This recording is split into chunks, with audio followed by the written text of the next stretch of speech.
चवंदो आहे त बस मानी करा मानी खाई मूंखे बि तकड़ा ऐं टियों महिमान चवंदो आहे त भला ठीकु आहे मां तो वटि राति टिकां थो। अल्लाह ताला जी ज़ात बाबरकात असां ऐं तव्हांखे तौफ़ीक़ ॾिनी आहे हिते अचण जी। अञा बि तव्हां पंहिंजे दिलि में पंहिंजे ज़हन में ऐं इन हथड़नि सां दुआऊं घुरो त ओ मुंहिंजा मिठड़ा करीम रब अञा बि असांखे तौफ़ीक़ ॾे त असां तुंहिंजी तस्बीह पढ़ूं, असां तुंहिंजो हम्द पढ़ूं, असां तुंहिंजो सुहिणो क़ुरान करीम जी तिलावत कयूं, सुहिणे आवाज़ सां तिलावत कयूं, तुंहिंजा नफ़ल पढ़ूं, तुंहिंजे दर जे अॻियां सजदो कयूं।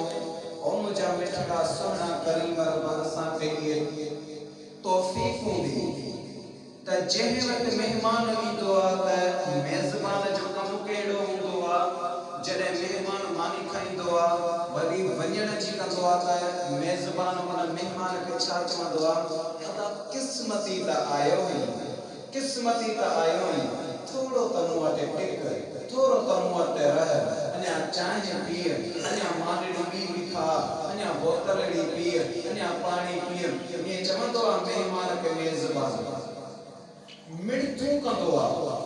छाजे लाइ? मुंहिंजे अल्लाह तोखे इहो मिसाल ॾिनो छो त मुंहिंजो सॼो कमु आहे, सॼो ॾींहुं जो कमु हूंदो आहे बचड़नि खे पढ़ाइण। हिन ज़हन जे अंदरि अलाए केॾा मिसाल था अचनि, अलाए केॾा मिसाल था अचनि।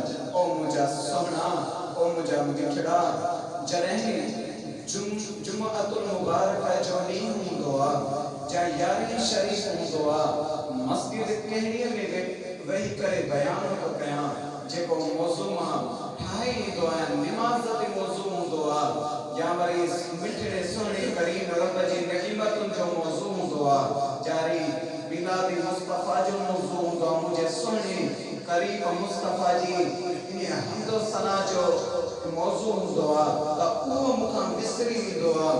मूंखे अबे ऐं अमल जे शान जो मौज़ू पाणे साणे ज़हन में अची वेंदो आहे, किताब बि ज़हन में अची वेंदा आहिनि। ॼण जीअं मूंखे भरिसां बि ऐं ॾेखारींदो वञे हींअर सॼी लिस्ट मुंहिंजे साम्हूं हुजे, अखर मुंहिंजे साम्हूं हुजनि त हीअं चवंदो वञे अबे ऐं अमा जो शान बयान कंदो वञे। मूंखां उहो निमाज़ वारो मौज़ू विसरी वेंदो आहे, विसरी वेंदो आहे। मां कोशिशि कंदो आहियां मगर उहो मूंखे यादि न ईंदो आहे। अलाए छो, अलाए छाजे कारण अबे ऐं अमा जो मौज़ू हाणे ये ठाहे मौज़ू तैयार कयो तव्हां जे लाइ जेके